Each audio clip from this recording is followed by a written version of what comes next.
mina baba baba ulima bomoto nanga bekanga bona yo Yesu bezalio obongina ko Yesu bezalio yode yo bona kate bezalio kokeseni na nyuso bezalio kokota bakote bezalio kokona kate bezalio nakayo kokeseni na nyuso bezalio kumabe kumabe kumabe kumabe kumabe kumabe baoyo bagenda kaliboso yone sekele na bango baoyo batelemisa moilikolo yone sekele na bango baekomba oyo bamota banae yone sekele na bango basalibatere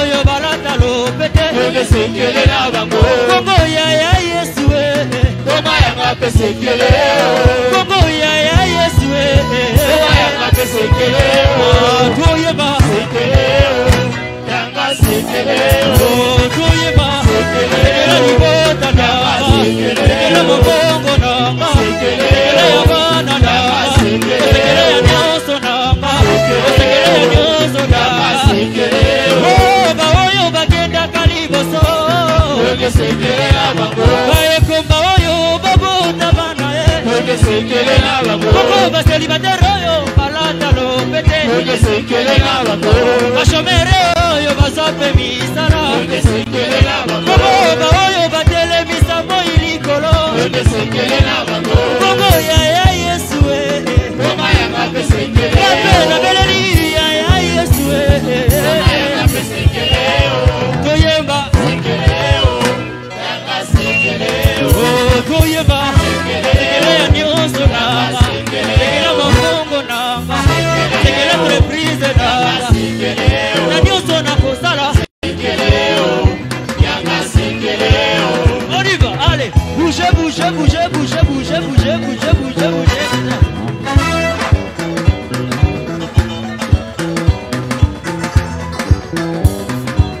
Misonyoso tomeka mabo Bona Yesu bakiza lisusu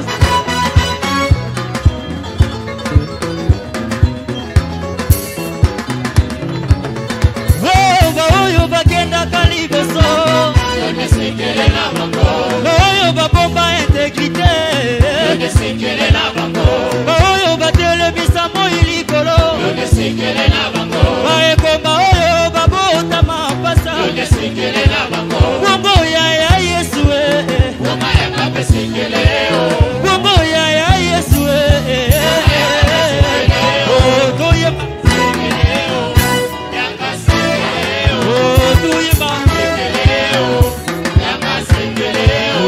toyeba sekele ya nyonso nanga sekele libota nanga sekele baboti nanga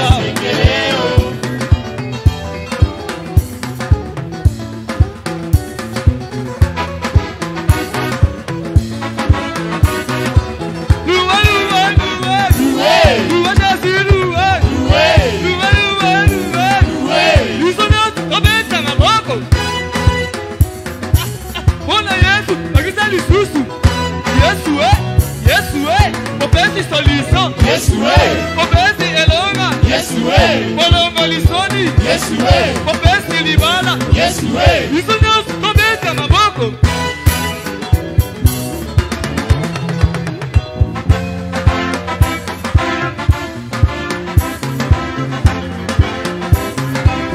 isonyo kobeta maboko isonyo kobeta maboko Mama kolo Yesu mama mama mwana na nzambe mama lelo mama kolo Yesu mama mwana na nzambe mama kolo Yesu mama mwana na nzambe mama lelo mama kolo Yesu mama mwana na nzambe mama beta maboko beta maboko.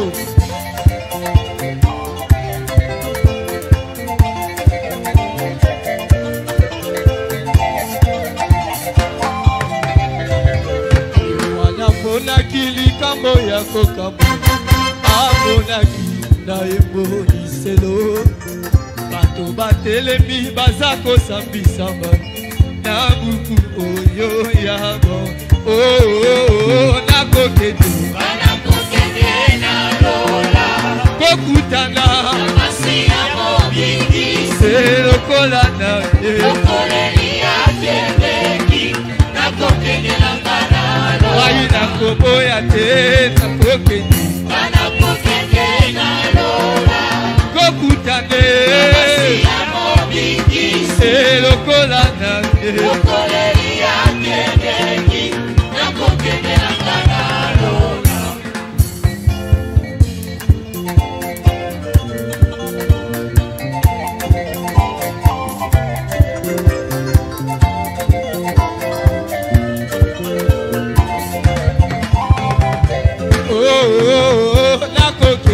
Nakokende na lola kokutana masi ya mobingi se lokola na lokoleli ya tebeki.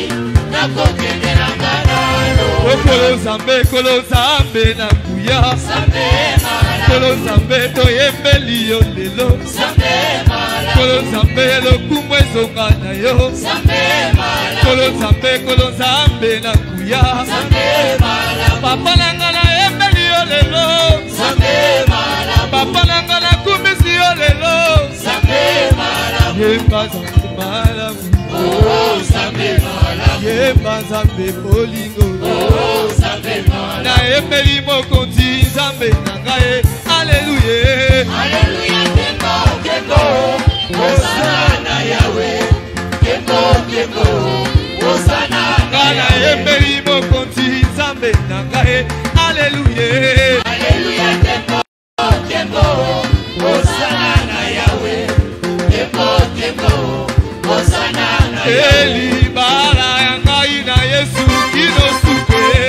Alleluia. Kembo kembo Hosanna Yahweh. Kembo kembo Hosanna. Alleluia. Alleluia. Alleluia na papa. Alleluia. Alleluia. Alleluia na papa. Oh alleluia. Alleluia. Alleluia na papa. Alleluia. Alleluia. Alleluia na papa. Ebana na Nzambe bakoyemba pona lokumu na Yesu. Alleluia. Alleluia. Alleluia na papa. Ebana na Nzambe bakoyemba pona lokumu na mokote. Alleluia. Alleluia. Alleluia na papa. Oyemba alleluia. Alleluia. Alleluia.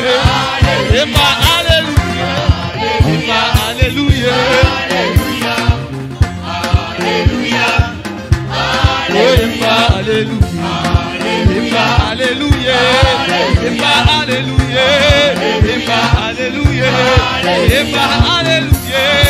Ema alleluia. Ya Yesu ngana longe. Ya Yesu ngana longe. Itumbayo obundi ngana longe. Ya Yesu ya Yesu ngana longe. Ya Yesu ngana longe. Itumbayo obundi ngana longe. Itumbayo obundi ngana longe. Ata wosa sina victoire.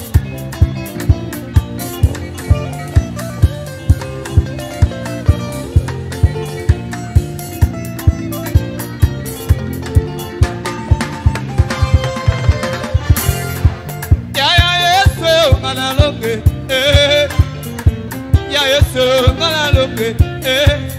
Itumbayo obundi ngana longe. Ya Yesu ya Yesu ngana longe.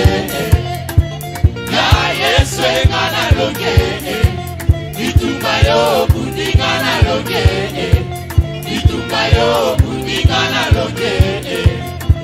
Ya Yesu ngana longe.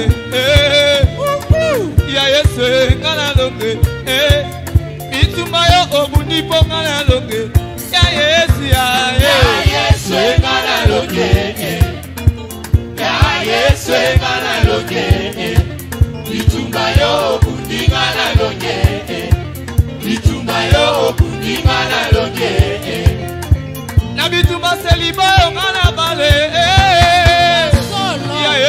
ngala bale bitumba yo obundi bongala loke ya Yesu ngala loke ya Yesu ngala loke bitumba yo obundi ngala loke bitumba yo obundi ngala loke na bitumba kichudi ngala loke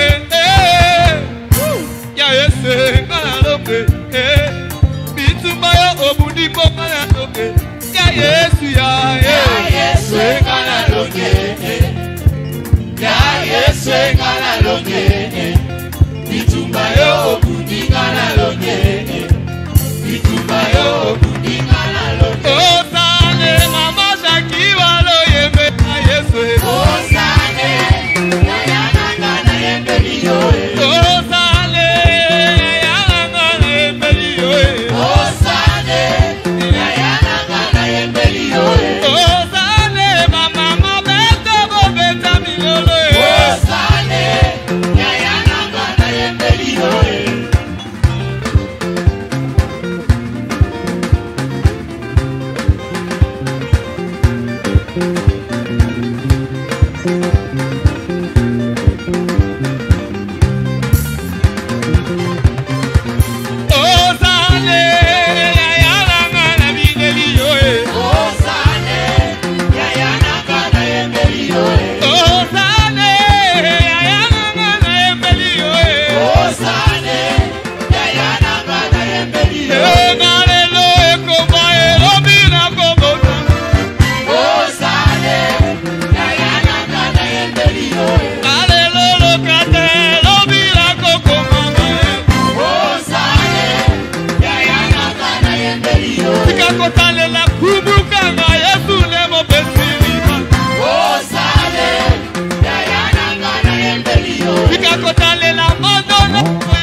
Amen. Amen. Amen.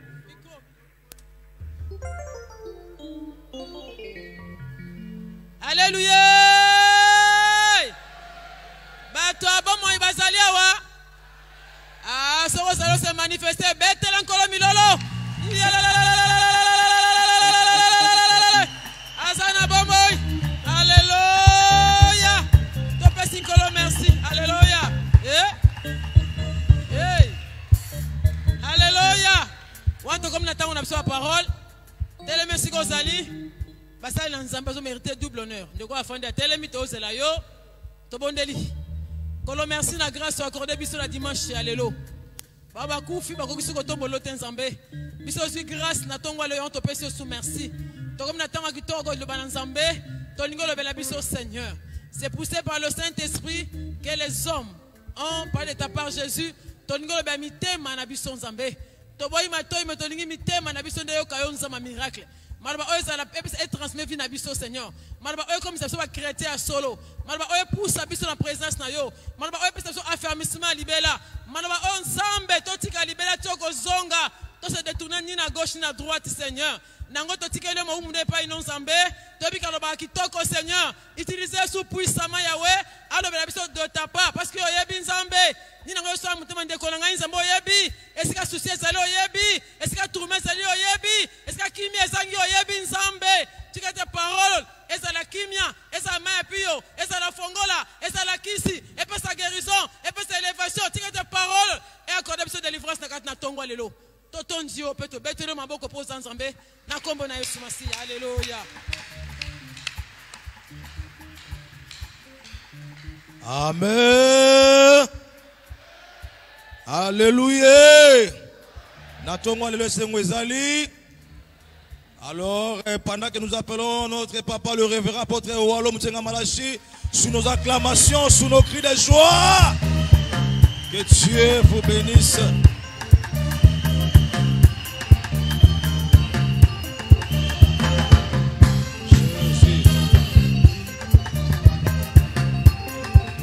Gloire à Dieu, dans son palais tout s'écrit. Dans son palais tout s'écrit. Dans son palais tout s'écrit. Acclamons le roi, le Seigneur de gloire. Le Seigneur est bon. Tu es ce que tu es, nous sommes ce que nous sommes, grâce à son amour, ses interventions, ses capacités. Il n'y a que lui qui a la possibilité d'intervenir dans ta vie au-delà des visibles. Il y a certaines choses, et il y a qu'à la vie, bon motonawe koki ko maîtriser en côté. Mais divinité nae et baka ni ne sengeli sala pe ba directive ni ne sengeli pesama pona kombema biso na bisika abongise la biso. Tozui ba Bible na biso na Ancien Testament, Genèse chapitre 12 du 1er au 4e verset. Genèse 12, du 1er au 4e verset. Genèse chapitre 12, du 1er au 4e verset, nous lisons au nom de Jésus-Christ de Nazareth. Amen. L'Éternel dit à Abraham, va-t'en de ton pays, de ta patrie et de la maison de ton père, dans le pays que je t'ai montré. Je ferai de toi une grande nation et je te bénirai. Je rendrai ton nom grand et tu seras une source de bénédiction. Je bénirai ceux qui te béniront et je maudirai ceux qui te maudiront. Et toutes les familles de la terre seront bénies en toi. Abraham partit comme l'Éternel le lui avait dit. Et Lot partit avec lui. Abraham était âgé de 75 ans lorsqu'il sortit de Charan. Parole du Seigneur.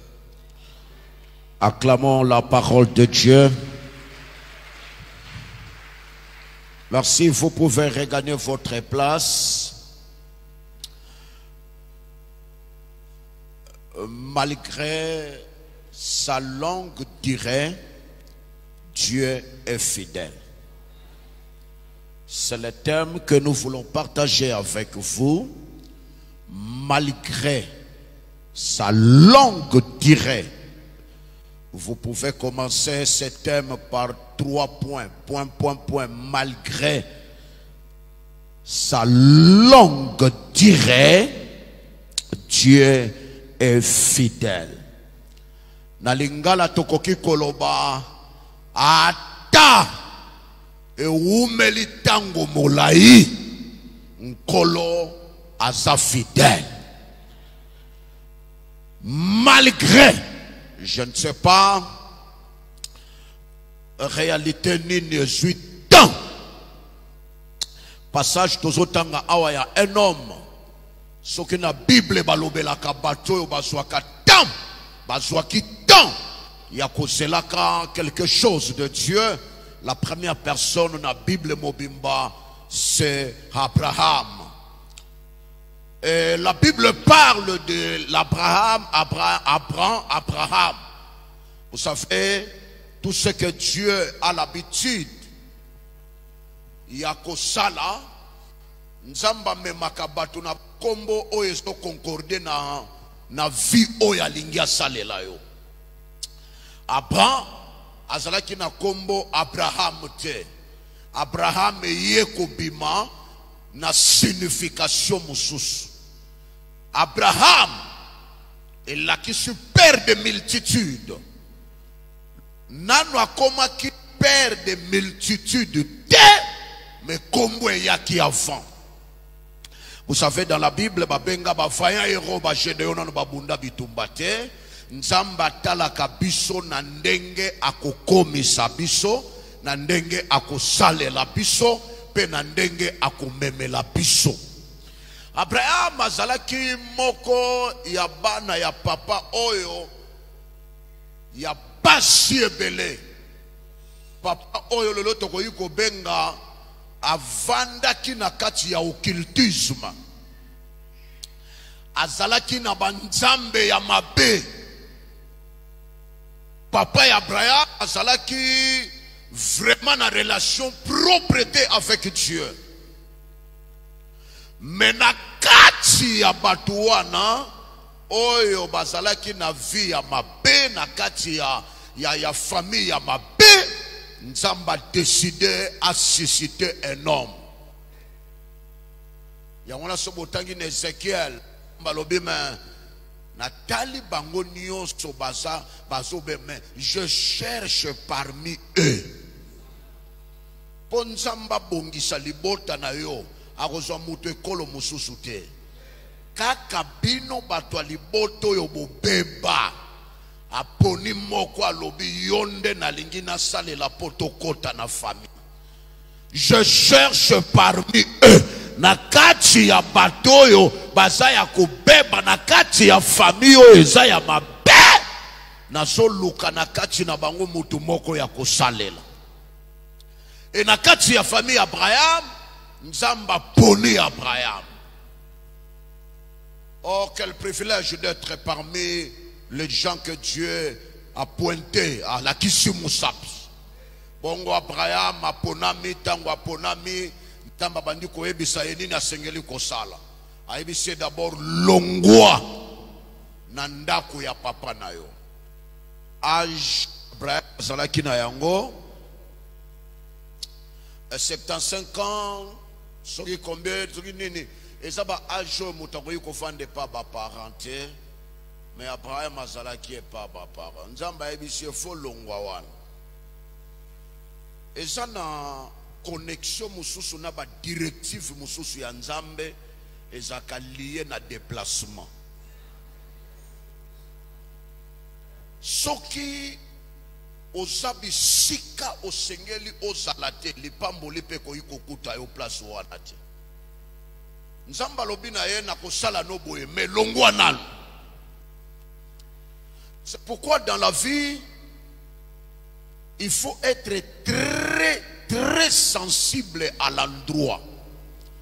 Tout en abino passage awa David alingia zonga na Israël après kokima bitumba.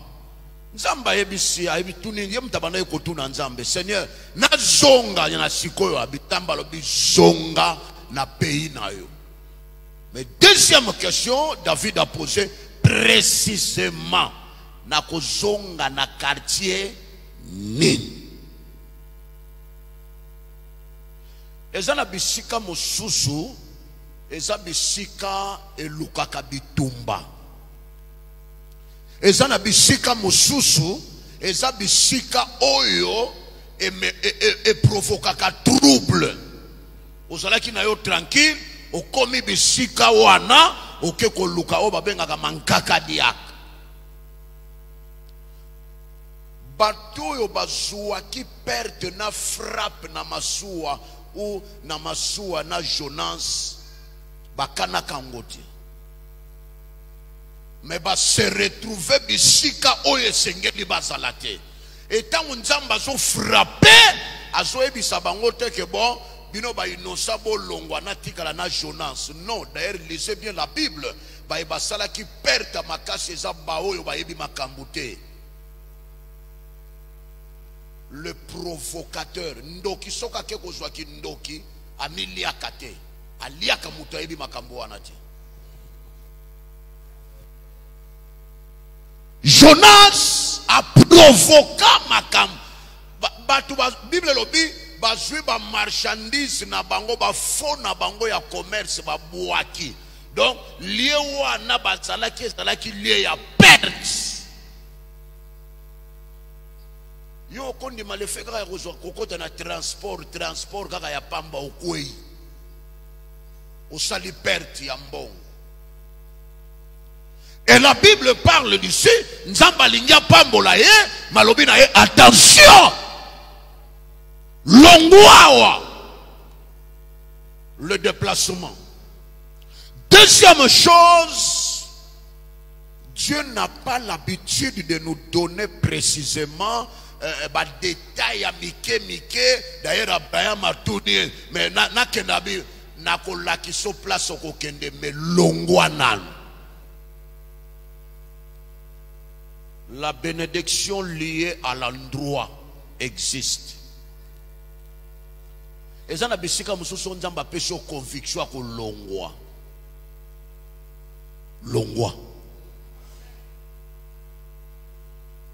Pona nini nzamba insiste muto ya longwa parce que yeba ike na ndako tata na ye eza ndako bitumba ndako cultisme ndako misala molili ndako ya monde à ténèbres ndako ya donc c'est-à-dire il y a certains endroits oyo stoko za vous sentez lourdeur moi même mi buaka complètement na makambo nzambe ezate. Yo moko mituna kabina bana koma wa ndeni na koma kiloboy étouffement ya vie de prière ndenge nini makamunanga na santa kasu ndenge na zalakati. Donc il y a longwa awa soloka misala mabe ya tata na bino eleki longwa. Oh tangwa tosi akei. Il y a aussi la promesse qui est liée à l'obéissance.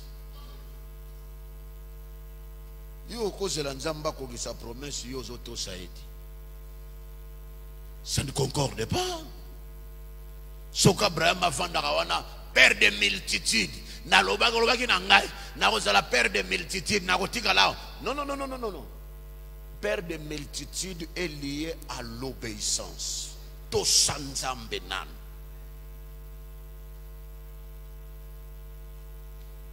Souvent on parle plus de la promesse, mais on ne parle pas de la relation avec celui qui a promis. Liaison fouezala. Mutu alaki nanga mutu nazo zelelaka. Est-ce que le courant est bien? Abraham a aussi, je te bénirai. Ah, oui, balanioso, bandeko balanioso muto asala ka déplacement na obéissance à Seigneur. Bible lobi na biso. C'est un, je te bénirai. Je rendrai ton nom grand. Et toutes les familles de la terre seront bénies à toi.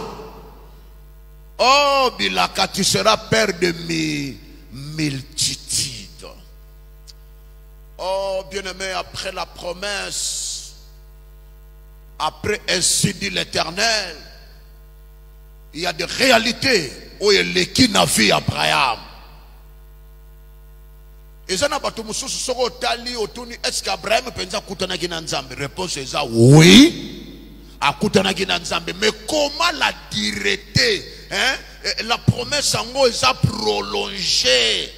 La promesse est comme prolongée à tel point que moi, si Ayoki Mawalobi, pardon papa, je peux aider Dieu.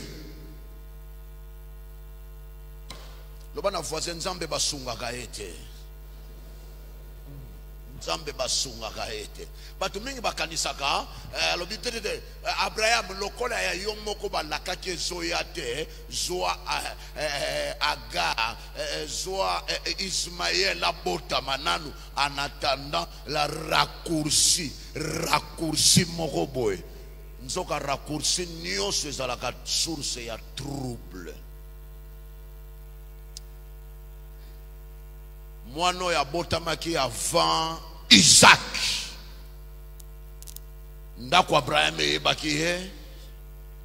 Maman moi c'est Abraham Sarah ebaki ye. Agar ayebaki ye. Mais lole ndimaki était lokola mwane laka. Et na biloko mingi biso moko to monaka ya yo nzamba yebaka keza ya yote. Tanga Genèse chapitre 17 okenokuta nzambe na Abraham bazo discuter. Abraham alobi wana zayanga yenda kwa bi nzamba bi yete na lobaki. Mais tika ya bita attends, il y a certaines choses qui existent physiquement mais devant ton créateur il ne voit pas ça. Il voit ce qu'il a promis. Il y a un makaming na vino ya ke le kakapo e uti lola te. Il y a des réalités qui viennent. Balobi non. Bagar bazaka na courte joie. Courte consolation. Et pourquoi? Et comment qui que Agar a? Pourquoi pardon Ismaël a avant Isaac? À cause il y a directé, il y a promesse. À cause il y a apparence extérieure, il y a Sarah et Abraham. D'ailleurs Mokoloba elaka Sarah message. Sarah Zomona logiquement par la lobby, est-ce que Bobo Sani Moutouté na aja 90 ans de Bozolo Banakobota l'année prochaine? Est-ce que vous connaissez mon âge? Papa oyebi atinanga batuni pe Sarah question. Ezane loko nzamba kamwaka. Sarah lobby ba message oye na retard. Batuni pe Sarah muto ya tindi biso azane loko abangaka. C'est-à-dire muto yo azana bila atakuti mitrai etanyo sakokute la mutu. Pona nini Marthe na Marie bazayi ko boya okendela kisa Jésus place bakundaki Lazare? Ce n'est pas parce que Jésus est incapable, non. Il est capable, mais à ce que ça va bibemba demi-journée. À ce capable, mais à ce que ça va ba polité. Si à niveau balobi Jésus plaira. Yesu aleli parce que le bateau bazo zwanga lokola bango ponanine. esika bango basuka kangana lekaka. Bisika bango bakoma katengana komaka. Je sais que aucune médecine ou la science est kendaka ko travailler na tombe. Ezate. Science moko te kendaka na se ya mabele na kati ya cercueil esala musala. Ezate, la science est limitée. Mais la main de ton créateur n'est pas limitée. Nangina ebisa mutu moko nzoto na yo mutu asalango ayebi yango malamu. Soko zwa réponse moko ya médecine, ya science balobi awa esili basilaka na tombe, mais mutu moko akendaka au-delà ya tombe. D'ailleurs tant bazo rappeler 4 jours, 4 jours. Ozo kate mokonzi 4 jours. Makambo bangi sakayo e bangi sakayete. C'est un Dieu grand, un Dieu capable. Et la Bible lobi na biso. Sarah atali e umeli tangu molai alingia mema fausse consolation. Fausse consolation.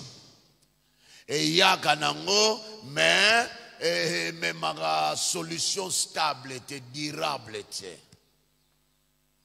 Abraham est resté malgré la promesse. On a promesse Abraham azuloka ngopende yenini. Nzamba ebisi bima libanda, abimi libanda, abitala likolo. Atali likolo, atala bo abitangana betwalo wana. Abi maintenant bandela wapi betualo ebele bele pona kotanga ngondenge nini nzamba ebise voilà bakitani na yo bakozala lokola ba etwa do ndenge kokotanga betual te ndenge pe kokoka kotanga te bakitani na yo. Ah bon? Vous savez, Dieu donne la promesse na terrain où eza teti, où eza espoir te. D'ailleurs, c'est mieux. On peut sa promesse na mutoyo et si aboti 3-4 balobi bon père de multitude akoza. Nzamba ke kozwa mutoyo a d'abord 1 Sarah zagi na problème à stérilité. 2 problème il y a impuissance babiloko ebele ya niveau ya Abraham. Nzambe to sambe la kawa lukaka ba terrain compliqué. Yangwana bato no se bozana ba terrain compliqué ko banga kate. Pusana ke pa nzambe loba nzambe ba yebisa inga bato biolinga ka biso yeyo. Ba sorta bato biso yoli biso bato ba age pusana biso yeyo. Bato yo mokile lobi awa eloko eza susute biso yeyo. Dieu aime le terrain compliqué. Nzamba Bible boya facilité. Yango bomona ke na piscine na Bethesda tiki bato malade ya ba demi journée na ba une année na ba 3 mois alandi ya 38 ans. Wana natira nzambe. Bazoluka moto ekita etumba banyama. Batindi ba sopa lisusu maye polisa banyama. Mai na moto yoka nakate. C'est le terrain de Dieu. Bisiko yo ça facile, nzamba lingaka facilité. D'ailleurs passage na pesibino makambo ya Jean ya Lazare ba benga qui est pendant qu'il était malade. Est-ce kayaki? Non. Tant wa koti na terrain possibilité na enterrement jour moko peut-être 4 jours aye. Moko so makambo bandi ko kota na ba complication ko tali la batute. Batu ba okoka ko sala oyo nzamba koki ko sala te. Na kacha ba complication lo bana nzambe terrain na yo yangoyo. Awa ime akokoka te yonde okokoka. J'aime le Dieu de la Bible. Ponani Abraham et comme qui Ismaël aya avant. Première raison parce que Abraham a se retrouvé comme le père de la contradiction. J'ai étudié la Bible, je dis, oh, mais à l'obinaïe, ma promesse a si père de multitudes, mais, et puis à l'obinaïe, étoile, et qu'on s'en a kitani na yo. Mais moutou ma si promesse avant des années, plus de 23 ans, la personne ça c'est la contradiction. 90 ans après tout moi c'est ménopause fouadé, 100 ans yomoko, il y a des choses comme ça. Qu'est-ce qui ne va pas? En tout cas, on a père de multitude de terre, mais tu es le père de contradiction. Oh, c'est la vie des instruments que le Seigneur utilise. Moto nyonso nzamba bomba pona makambo minene via contradiction e bandaka. Soki Sarah akazu ya gara ebisi non. Mubali nanga lobaka nzamba lobaki ne père de multitude, mais ici je vois rien. Les années passent, il n'y a rien. Je vois que la contradiction. Verset lobi, ate la kamwe umeli zela. Suka suka. Eko sila. Abraham vina ye sila kate na Sarah sans que moi ne laka aya. Na oyebisa mutu moko na tongwa lelo, Dieu a la capacité d'arrêter la contradiction. Contradiction moko boyezo régner na vie na yo, mutu na zote ya yo awa Abraham asuki saka vie na contradiction te. Suka suka abimaka na mwana oyo balakaka ye. Na zoyebisa mutu nyonso zoyo kanga. Oyo nyonso nzamba lobela yo awa. Ata na moi, na butu, na nzela, na ba circonstance nini. Nzamba kotikala na nyongo na yote. Dieu va enlever la contradiction. Yebisaka ba observateur a vi na yo. Loba na bango botala ka contradiction ya lelo. Lobi boko mona ngote. Botala ka ba contradiction ya lelo. Mikolezoya ekozala te. Le père de contradiction. Et quand on va te belé dans l'entourage, il ne faut pas changer de langage. Pour nani parce que et la kanu eso umela. Mais problème est on a ko umela te problème yali nani alaka. Oya laka akokisaka maloba na ye na totalité. Deuxième réalité, Abraham baluka qui raccourci parce que babengi le père de rien. Le père de rien. Est-ce que je te bénirai? Toutes les familles de la terre seront bénies en toi. Vraiment yo. Oya boye penda. Hein? Et l'autre côté, le père de rien. Oyo nazolobela awe zabilembo ya bato yo nzamba memaka musika. Le père de rien. Moi je me souviens encore quand j'ai commencé la vie chrétienne 85, 86, j'étais là, mon père m'appelait bébé. Bébé ma. Bébé.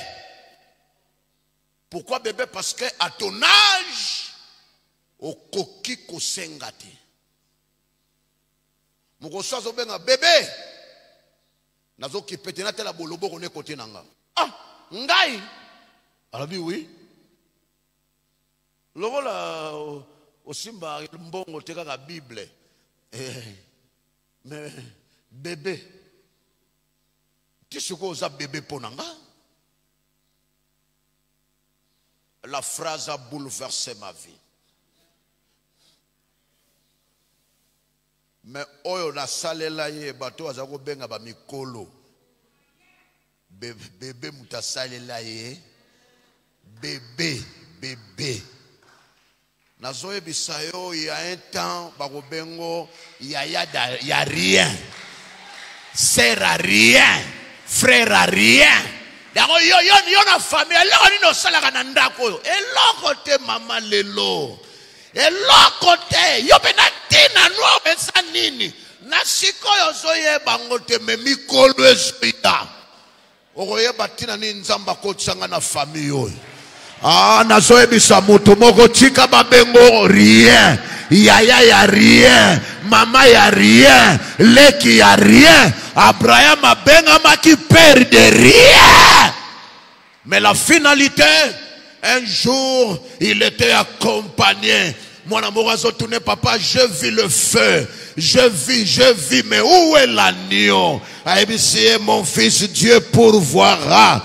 Oh, tato ya komo solo la peine moana. Tata de rien a commis un fils. Tata de rien a bimi sur résultat. Nazolo bana mutu moko rien na yo ekosuka na rien te.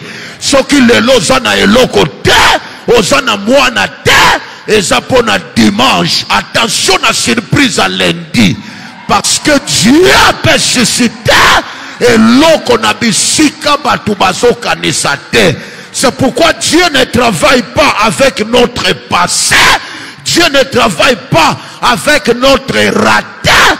Il a dit, je connais le projet que j'ai formé pour toi. Dit l'Éternel des armées, projet de paix et non de malheur, afin de vous préparer un avenir et de l'espérance. Na oloba na yo rien na yo ekotika la rien te. Maboko pambo sana ngo lelo ekomema Isaac. Maboko na yo ekotika la ka vide te. Isaac akomema mama.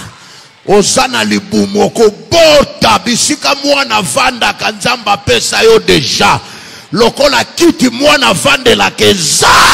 C'est que l'arrivée de l'enfant viendra. Nazoe bisamoto moko. Maboko etimba kambongo esie ya. C'est que mbongo ekoya. Ah, ba qualité ya libala esie ya. C'est que libala pe ekoya.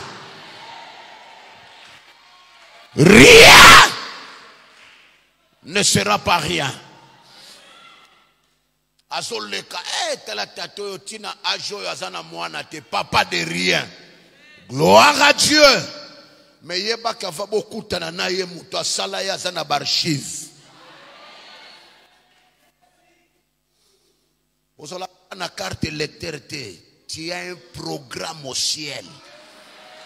Un programme céleste que Dieu a préparé pour toi. Role kaboy. Awa nde okopesa au revoir pour que ne kota na place nous. Ya wana version zo ebisa mutu moko to timushika. Bisika tozo kende komi pembeni. Ah, ozo kende kota na place oyo nzamba bongisi yo kota. Bamusuba tikali na ba deux pas, bamusuba tikali na ba trois pas pour entrer à la gloire. Je parle en tant que serviteur de Dieu. Votre rien est moi. Votre rien est changer adresse. Votre rien. Bato bakumi sakango bako lukango soke kenda wapi.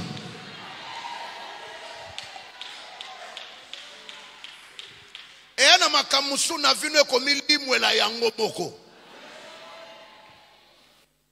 Bako lukango ezali susute.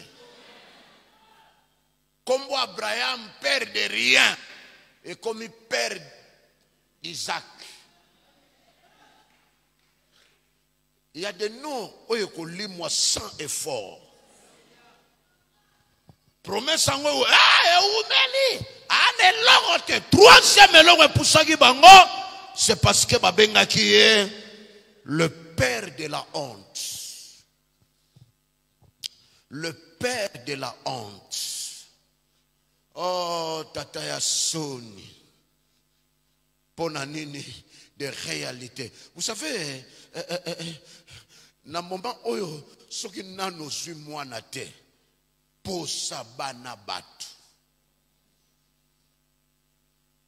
Na pesa bino témoignage ngai na mema mwana ya diacre ya Peniel Ngiringiri. Na kena memi, j'aime les enfants. Balandanga bena na l'église na mama na bango. Pasteur pianga mwana nga abimbanga abimaka na bangambo boyeti. Et déranger. Boye na ndako bakomo tuno alandaki yo ngabe aleti na église. Tango asoki bango batu bazalaki ngabe oh bakeso boya kirdam nde. Okomo kirenga. O teme kupemaka bana batu te. Bongo siko oh la ebisie wana na ngora ba Ismaël ba original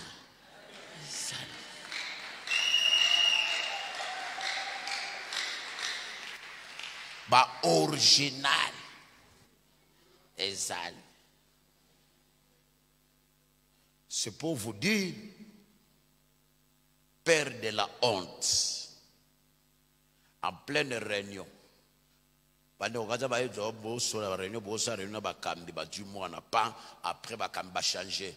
Oh papa, prends courage et on les kanango. Nzamba kusungayo. Ngabi, ezaki na ordre du jour te. Ba créer ordre du jour pour ba botoli au mwana. Et babala banga badai ko ba oh Seigneur ba oyo tikali kanisa la ba misusu to soka to sokiawo wala sous prière nzamba mona ka makambo o pesa te pesa ba ya pe belé transfert est-ce yo ngoni ba yo sala transfert hein. Titan ba oboto lo beno andi me na mo lo Seigneur oh Seigneur koki. Et puis Dieu va vous donner des beaux enfants. On blague pas. On blague pas. Ismaël na Isaac, ça n'a rien à voir. Oya bato de pharaona ko. Oya bato memaka na bato oyo eza na rapport na oyo nzamba opia ya yo. Hein? Ismaël. Vous avez le devoir. Yakoyeba babenga qui est père de la honte. Pona nini tato ya yebana, tato yo ba lobela, tato yo ba salaboy, tatango azana mwana te. Père de la honte. Hein? Bon, celui qui a fait la promesse est fidèle. Verset lobi zela yango. Ata eumeli zela yango. Nazoye biso ndenge soni Abraham elongwaki. Ndenge soni na yo ekolongwa. Ndenge soni Abraham elongwaki. Ndenge ya yo pe ekolongwa.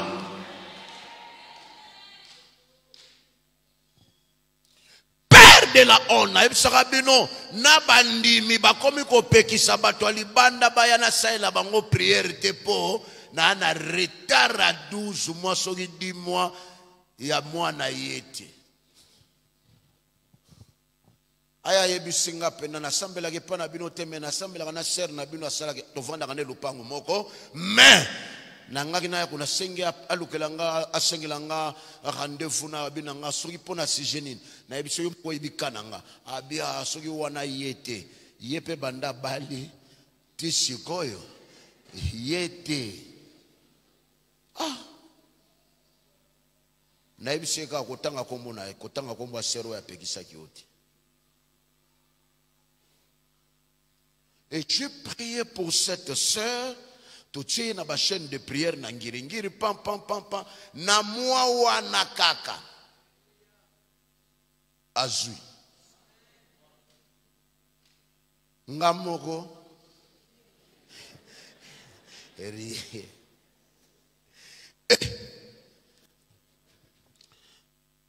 siko tang dans sa prière ce qui na yoka kae papa en tout cas bandi msuba zake pana bino kuna ngabe ata place yo sambela ka bazape bazangaka bazalaka basosa mambo iye lokola mutazalaka na vite ayelaka vi ya bato mosusu ti na bamwa ya paster abaleli azobota te ye ayebi ekomi lokola verset biblique Matthieu akuti etali ete asali 11 mois eloko te sikoyo okenda saelo priere ye moko azwa Elisa pria pona muta bota kate abota mais Elisa zaki na ndako te azakolala libanda enyo bateke so mosala nzamba za na difficulté nzamba sanga kosaela ye parce que za na difficulté wana non ngaba operanga pansita wana na première pa ba chinois sous l'anesthésie ba prophète mibale ba ye nzamba yebisi bango bokende a prier pona bino ba kutanga na hôpital anesthésie à pansite balobio c'est le corps qui est malade l'esprit n'est pas malade ba omo ba tombola ka maboko nanga ba mitiete na mitu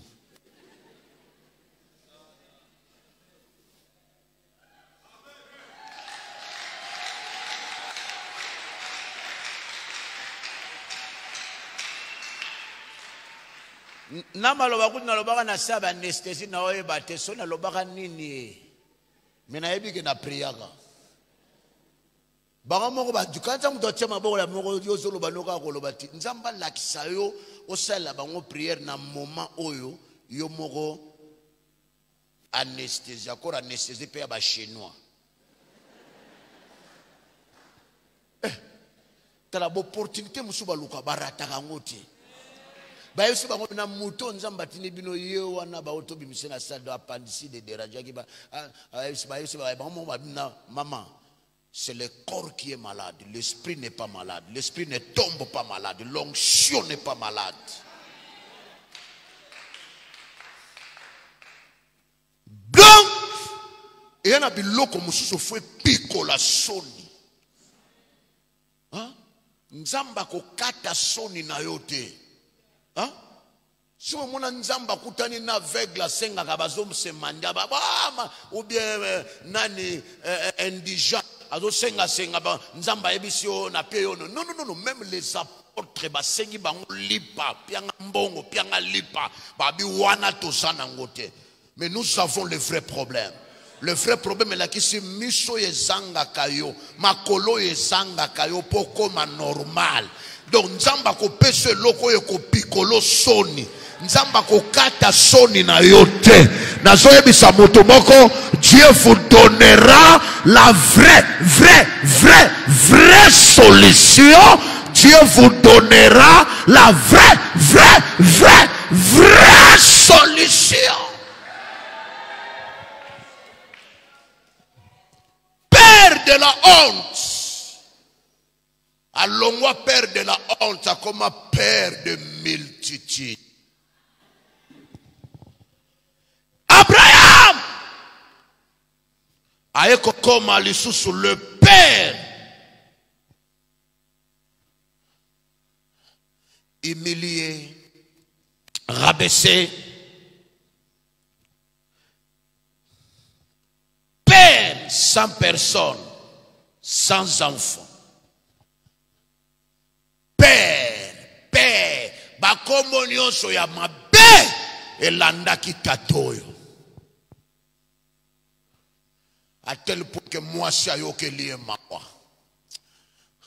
Et comme on a l'air moko ba mawa moko boy fo etula. Ba eli opena mawa ba yokela ko asaka ka boye.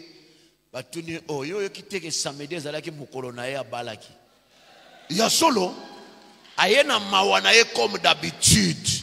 Nzoka Et pourquoi bateau ba yako yotik la lokwa ba Bartimée. Et avec le mot vanda kawana nana le kana kabele lipa.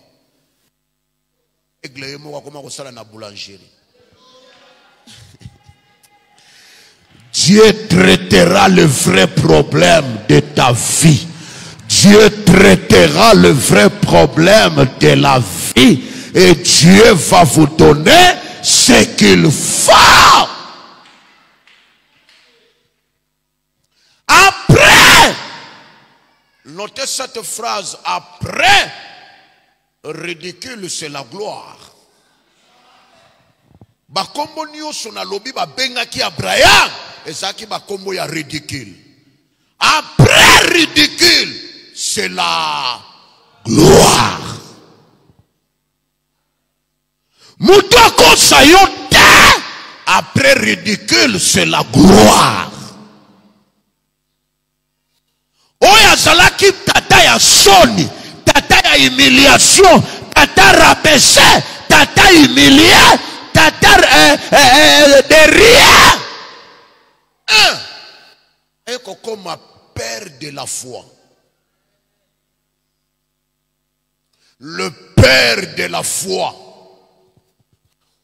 Le père de l'espoir. Dieu va susciter quelque chose dans ta vie pour que tu sois un jour babengayo le source d'espoir. Ozo tambola balobia nzamba zo sala na koluka nzambe yo pona yo na ningina ebisa yo okozala na comportement évangélique. Vous allez évangéliser sans parole. Ozo lekanoka bato balobi nzamba salaka. Nzamba salaka. Nazoloba na yo mbulo ekoki kosila te. Ozala na eloko ezoganga ke nzambe asalaka. Nazobanga ba condition na yo te. Tu seras le père, la mère de la foi dans ta famille. Batu moko bako yeba tozalaka na tata ya kondima. Tata ngonani leki nanga. Tata ngonani yaya nanga. Pourquoi? Parce que tu es la démonstration de la puissance de Dieu.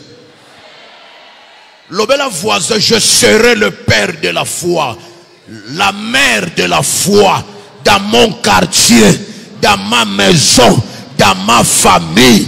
Batubako lobela ka kondima na yo. Okoza la source ya encouragement. Nazoyebisa mutu moko patience no eza ya pamba te. Nazoyebisa mutu moko persévérance no eza ya pamba te.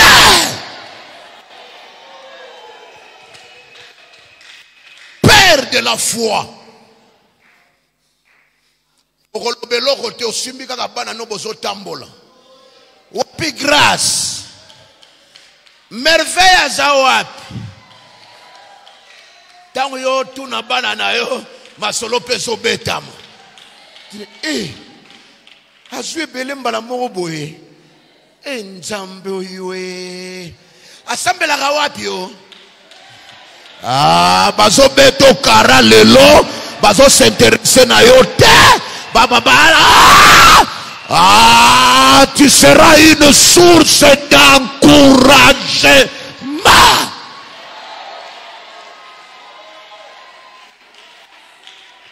On peut encourager désespéré.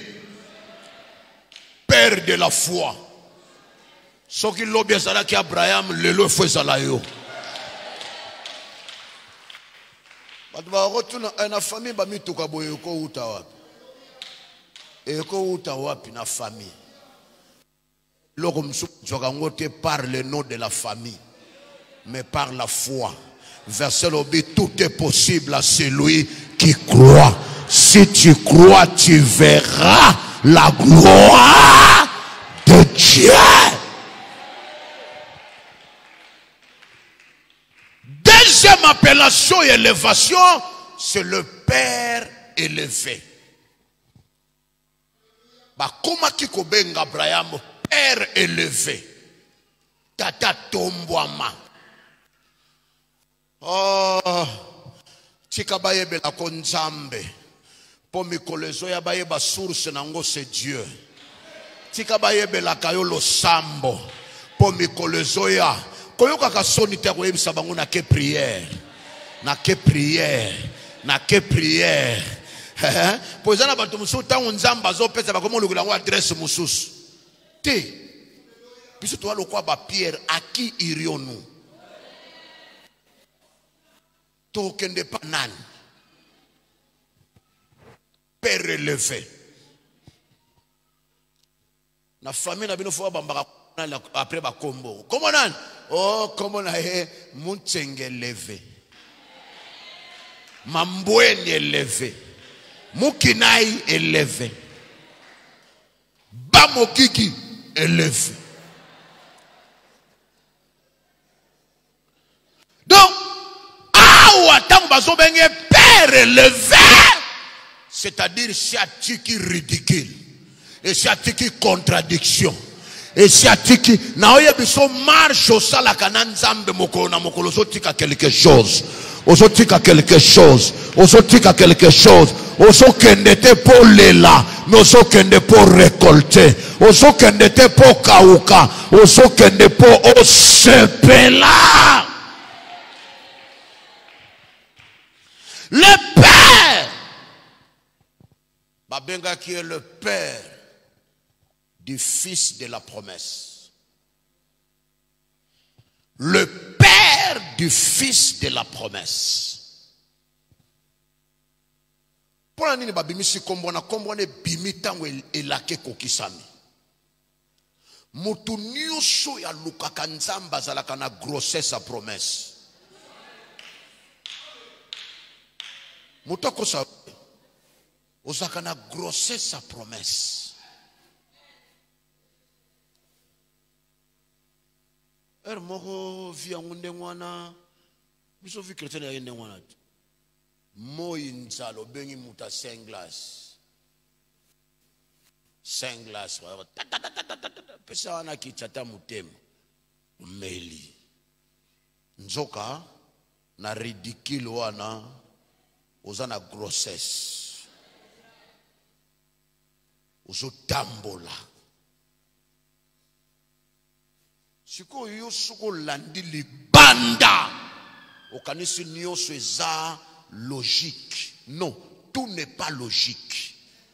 Tout n'est pas visible. Il existe des grossesses spirituelles. Oyo miso abomote mona kangote. Mais grossesse wane bota makakaka. Père du Fils de la promesse. Et na batu musunde ngozo tambola ozana ba villa na yo bandaku na yo.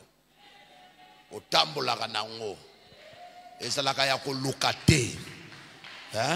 Abraham atinda ki Isaac te kende luka mwana meme moko lokola ba pekisinga na kata yo kende kota na zamba. Non non. Titango bazo kende bazaki mi bale 3e azalaki. Mwana mpate azala. Bible lobi balakisa ye mwana mpate na tima na ye. Tango ba ye azalaki te physiquement. Et balakisi na semane la Bible précisait azalaki ya kokanga na singa. Abraham azalaki no akima mbango akanga ete no nzambe si akangeli. Na oye bisa nzamba zo bongisela yo lipamboli na yo. Oyo kinga biente na zoloba na yo. Dieu prépare ta bénédiction d'une manière extraordinaire. Oko kimela ngo bambangu te, oko wela ngo na mutu te. Oye uchi na loboko nzambe zwa makana facilité.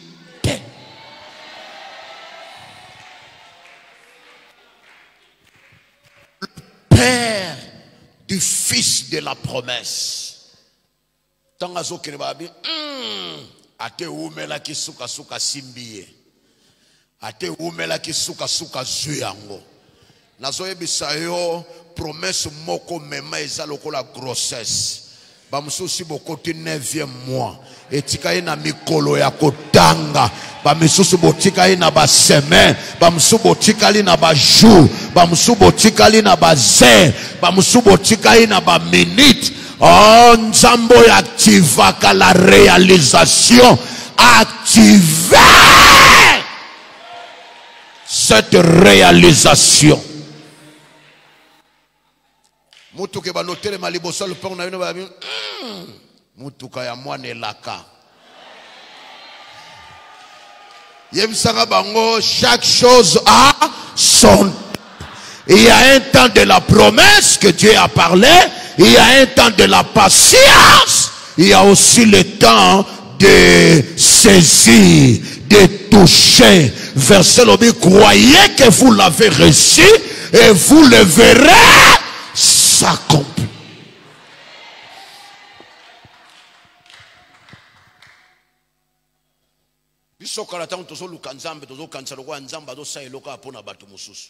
C'était comme ça. C'était comme ça. Oh, Dieu m'utilise pour les autres. Oh, ce n'est pas ni batumoussous. Oh, pas ni bat. Mais comme il a tant de gens qui ont ni nous sengela batouana yon apesiote. Na oye bisa misu na yo oya mona kalibanda. Akotaila kango sukuna te. Abantu taila ngona ndaku na yo. Pembeni na yo. Na maboko na yo. Misu na yo ana retard na molimo eseya nzambe si akokisela yo les choses de grandes choses et ba bengie le soso père de multitudes, père de plusieurs, père de génération en génération. Père de père sans, père mais aïe comme père de multitude. Mutu mokote na Bible nzamba lakaye asukisiye kaka na moko alaka. Azate. Atoza locataire lelo soko zo ebisa nzambe sene pianga lupango moko na pema. Nzamba ko ebiso ndengo lukela kango za na droit ya moko te. On ne joue pas avec Dieu. Zacha mataka nzetete po yesola la nanda kunae. Baye banakite. Dieu paye les sacrifices. Hein? Zacha mati Bible lobi amati amona Yesu. Yesu a telle sorte de sacrifice. Alobi mwana nakokika kosuka no na musika te. Tokolala nombetu moko. Quel privilège. Je parle devant cette chair. Motunio soya nyokwama. Oya se sacrifiaka. Nazoloba na yo. Dieu va vous payer au-delà. Au-delà. Sogozo kanisa nzamba gopeso ya mike mike. Lukuta. Okokota na monda débordement. Babengi ye père de multitude. Ozana multitude aba conteneur, ozana multitude aba maison, ozana multitude aba travailleur, ozana multitude ya compte à banque, ozana multitude makambo ndenge na ndenge ba sacrifice au sala, ozana droit ya moko te, ozana droit ya mibale te, ozana droit ya ebele. La Bible nous dit si nous souffrons avec lui, nous régnerons avec lui. Dieu va payer tes sacrifices. Ozwa ba risque na nzela ya prière nzamba yebia kofuta. Obetela bambula ozwa ba moi. Makambo nyonso balobela yo ya mabe. Et ça enregistré au ciel. Dieu payera tes sacrifices. Moi qui vous prêche, Dieu m'appelle. Abanda déjà. Et il va continuer de faire ça. Yopé, Nzamba kotika na nyongwa ba sacrifice na yote. Nzambe akomema abondance. Kolanda mutaza pembeni na yote. Eyana mutu mususu yaba ndako salango na contre cœur yango ba futa kayete. Mais yozo salango avec dévouement de tout ton cœur. Tu seras payé de multitude. Pierre a sacrifié boîte à lobi. Na ko péché bambisi te teya nango sango malam. Azu boîte ba peteli sango malam. Tango ba pesi boîte ba ebise boîte file. Alobi awa na oluka poisson moko na nasuite. Quand le Seigneur a répondu, il n'a pas donné un. Le filet débordé. Nzamba kokende au-delà ya ba posa na yo. Au-delà ya oyo zelaka. Au-delà ya oyo nzambe fa futa yo bien. Koleka ko futa ya bato a mokili. Que le Seigneur vous bénisse.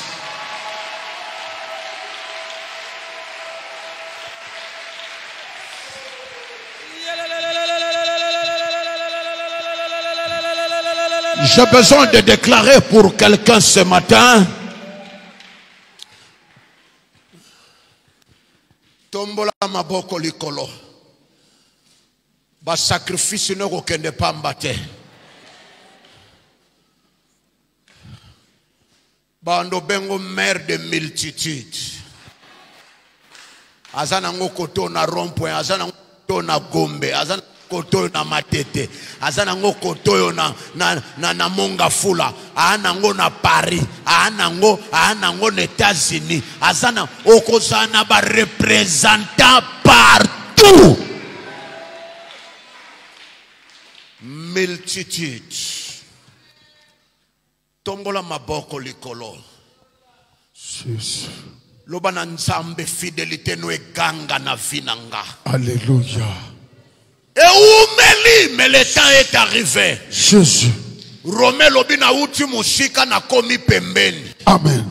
Lobana ye Seigneur fidélité no eganga. Fidélité no efutanga. Fidélité na yo. Allez déclarer. Fidélité. Oye mona kaba sacrifice. Fidélité. Oye sekisa Abraham. Fidélité. Oye tinda identité échangée. Confirme que tu es fidèle. Jésus. Oh nzamba lola. Futa mokonzi. Batu babenga ka père de rien. Confirme ta fidélité. Père de la honte. Nicolas Sonioyo. Père de ridicule. Confirme ta fidélité. Nini baloba. Jésus.